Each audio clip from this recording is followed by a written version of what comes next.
E aí pessoal, tudo bem? Aqui é o Rony, professor de Física. Neste vídeo vamos resolver um exercício que trata do tema força magnética sobre uma corrente elétrica. Observe o quadro enquanto eu faço a leitura do enunciado.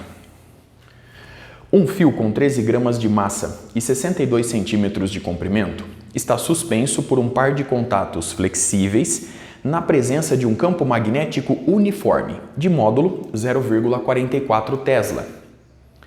Determine o valor absoluto e o sentido para a direita ou para a esquerda da corrente elétrica necessária para remover a tensão dos contatos. Muito bem? Para resolver o exercício, vamos analisar melhor a figura ilustrada no quadro. Observe que a origem do sistema de coordenadas foi colocada na extremidade esquerda do fio e o fio está esticado ao longo do eixo X, possuindo comprimento L. O eixo Y está orientado verticalmente para cima e o eixo Z está furando perpendicularmente o plano do quadro e entrando nele, conforme ilustrado na figura. Para remover a tensão dos contatos, a força magnética que age no fio deve equilibrar a força-peso. Em outras palavras, o vetor força magnética deve possuir a mesma intensidade, a mesma direção, porém sentido oposto ao vetor força-peso agindo no fio. Estando a força-peso orientada verticalmente para baixo, a força magnética agindo no fio deve estar orientada verticalmente para cima, a favor do eixo Y, conforme ilustrado na figura. A partir da regra da mão direita, vemos que o vetor dl deve estar orientado na mesma direção e sentido do eixo X, pois, ao girar a palma da mão, indo de encontro ao vetor campo magnético, que está orientado a favor do eixo Z, o polegar aponta verticalmente para cima, como deve ser. Muito bem? Se o vetor dl está orientado da esquerda para a direita, concluímos que a corrente elétrica também está orientada nessa mesma direção e sentido. Observe a figura.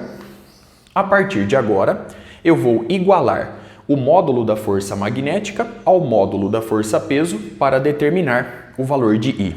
Então vamos lá. O módulo da força magnética deve ser igual ao módulo da força-peso. Muito bem? O módulo da força magnética é obtido a partir dessa expressão. Então nós temos I, que multiplica a integral ao longo do caminho C, delimitado pelo fio retilíneo, portanto, de 0 a L, do módulo do produto vetorial entre os vetores dl e B. E isso é igual ao módulo da força-peso, simplesmente m vezes g. G representa o módulo da aceleração da gravidade local. Muito bem? Vamos resolver agora o módulo desse produto vetorial. Recordando a definição do produto vetorial, vemos que aqui nós vamos obter o módulo do vetor dl, simplesmente dl, vezes o módulo do vetor b, simplesmente b, vezes o seno do ângulo formado por esses dois vetores. Analisando a figura mais uma vez, vemos que o vetor dl está orientado na mesma direção e sentido do eixo X. O vetor campo magnético está orientado na mesma direção e sentido do eixo Z, portanto esse ângulo é igual a 90 graus. Então aqui aparece o seno de 90 graus. Seno de 90 graus é igual a 1, portanto obtemos B vezes dl. Muito bem? Substituindo esse resultado na expressão acima, obtemos I vezes. Eu vou colocar aqui dentro B vezes dl. No entanto, B é uniforme. A intensidade do campo magnético é constante na região do fio.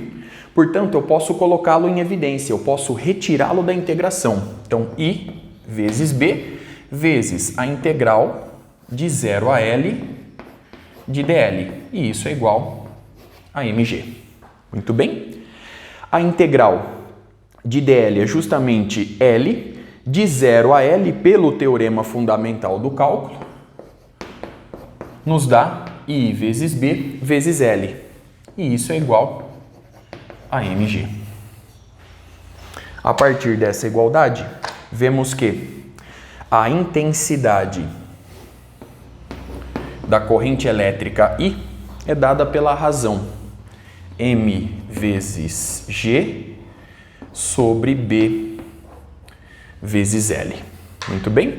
Vamos agora substituir os dados e efetuar os cálculos. E, portanto, é igual a massa do fio em quilo, 13 vezes 10 elevado a menos 3 kg, vezes G, 9,8 metros por segundo ao quadrado, sobre B, 0,44 Tesla, vezes o comprimento do fio em metros. Então, aqui nós temos 62 vezes 10 elevado a menos 2. Efetuando os cálculos, você vai encontrar o seguinte valor: 467 mA. Muito bem. Observe o resultado obtido, os cálculos realizados. Com isso, eu encerro este vídeo. Até a próxima.